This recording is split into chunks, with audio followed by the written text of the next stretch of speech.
momentos nos encontramos con el pastor Nelson Ayón, en el cual tenemos el agrado de poder tenerlo aquí y poder hacerles algunas preguntas que como toda Jehupino nos hacemos, y para que todos puedan conocer, el pastor Nelson fue secretario en el 81, ¿verdad?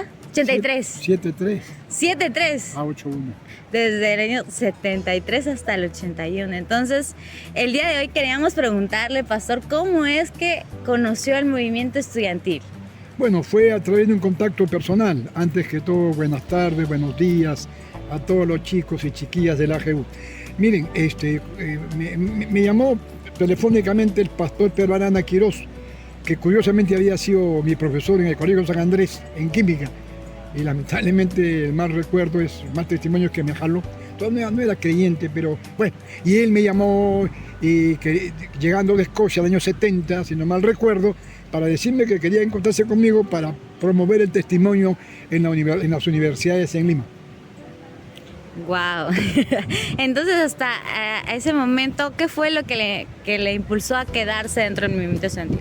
La verdad es que no estaba muy animado, era muy jovencito, muchachito, una criatura. El año que me encontró el 70, tenía yo 21 años aproximadamente.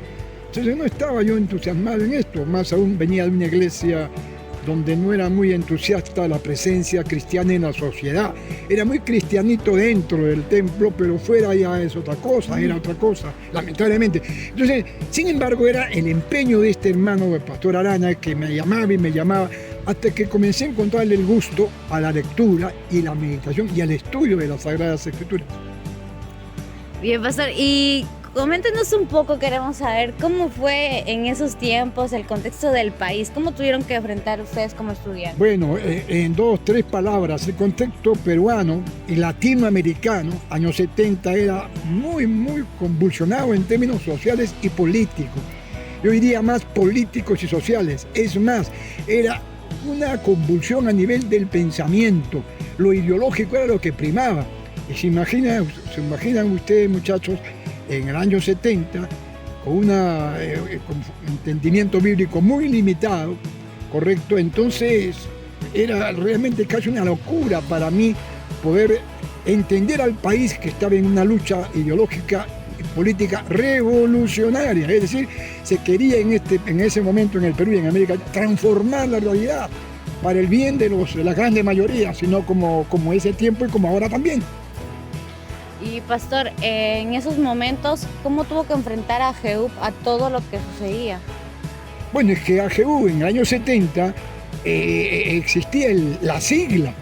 AGU existía desde el 63, que se fundó, 63, hasta el 68 más o menos funcionó, pero después era una sigla. Eran algunas personas en Lima muy valiosas, y después explicaré eso en otras circunstancias. Pero el año 62, 69, 70, 3 años casi, no mal recuerdo, la AGU estaba en el limbo, en el aire. Y entonces, cuando dice la AGU qué pensaba, qué opinaba, es que eran personas que estaban sueltas. No había realmente un movimiento en el sentido exacto de la palabra.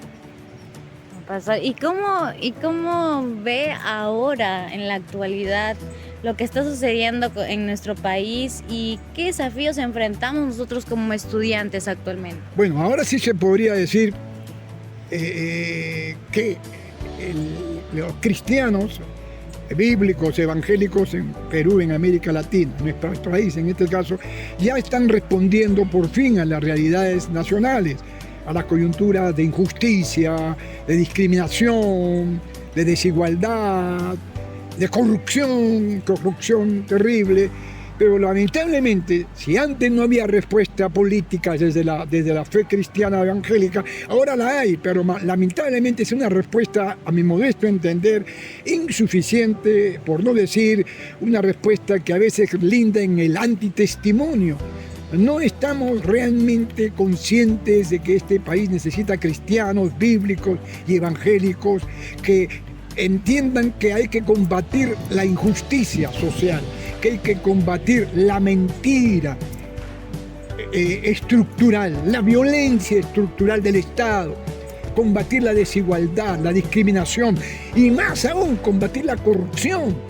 Lamentablemente ese tipo de cristiano bíblico evangélico es muy escaso. Qué bueno que sean buena parte de esos interesadísimos de la AGU, pero nuestras comunidades evangélicas todavía lindan o tienen todavía mucho para eso, les falta mucho para esa presencia transformadora, pero que creo que va a llegar en algún momento. Entonces, esa es la situación. Mucho en nuestro país hace mucha falta un testimonio cristiano bíblico evangélico comprometido con Jesucristo y su reino, y por lo tanto comprometido en la búsqueda de la justicia, en la búsqueda de la verdad, en la búsqueda de la misericordia, de la atención al desvalido, que son la gran mayoría, en lucha contra toda forma de corrupción, especialmente de los poderosos. Así es, y ahora como estudiantes ya tenemos como que un poco más accesible a ello. ¿Y qué consejo le daría, pastor, a todos los ageupinos? Miren, a todos los ageupinos de hoy día, chiquillas como tú, buenas mozas, caray, en mi tiempo habían 2, 3 buenas mozas y las demás también eran muy buenas personas, muy bien, pero ahora hay pues para escoger chiquillas y chibolos también, que me están mirando algunos, muy bien, pero ¿qué consejo? Es que mantengan la unidad, que agradezcan a Dios por su unidad. Aquí hay gente de diferentes denominaciones cristianas evangélicas. Mantengan su unidad, miren a Cristo más que miren sus diferenciaciones denominacionales. Eso es fundamental. Pero la otra cosa, a propósito del tema social, económico, político, lamentable de nuestro país y de nuestro continente, es que se metan en la palabra, que curiosamente sean más bíblicos, sean realmente bíblicos, lo que dicen sus pastores, lo que piden sus líderes eclesiales, pero que a veces se entiende como una cosa solamente superficial. Ser bíblicos de verdad y por lo tanto asumir el discipulado cristiano, es decir, ser seguidores de Jesucristo de manera radical e integral. Ese fue Jesús. Jesús fue otro, fue el distinto en su época. Es más, y con esto termino esta reflexión, esta pregunta. Jesús se diferenció, miren esto, de los religiosos de su tiempo. Jesús no se identificó con los religiosos de su tiempo, con los fariseos, los saduceos, ni siquiera con los celotes. Jesús marcó la diferencia. ¿Por qué? Porque era un faquir. ¿Por qué era un monigote espiritual? ¿Por qué? Porque era un distinto, es decir, era un radical y era un integral en su entendimiento de la palabra de su padre, en ese tiempo del Antiguo Testamento, en el entendimiento de los problemas sociales, y por eso su presencia fue única. Y es un ejemplo, debe ser para nosotros el referente, una presencia en este país radical e integral. Y meternos en la vida social, en la vida política, en la vida económica, sin miedo, en el nombre de Jesucristo. Y obvio, insisto en la palabra que nos recuerda que para actuar en la sociedad hay que actuar en oración y controlados por el Espíritu Santo.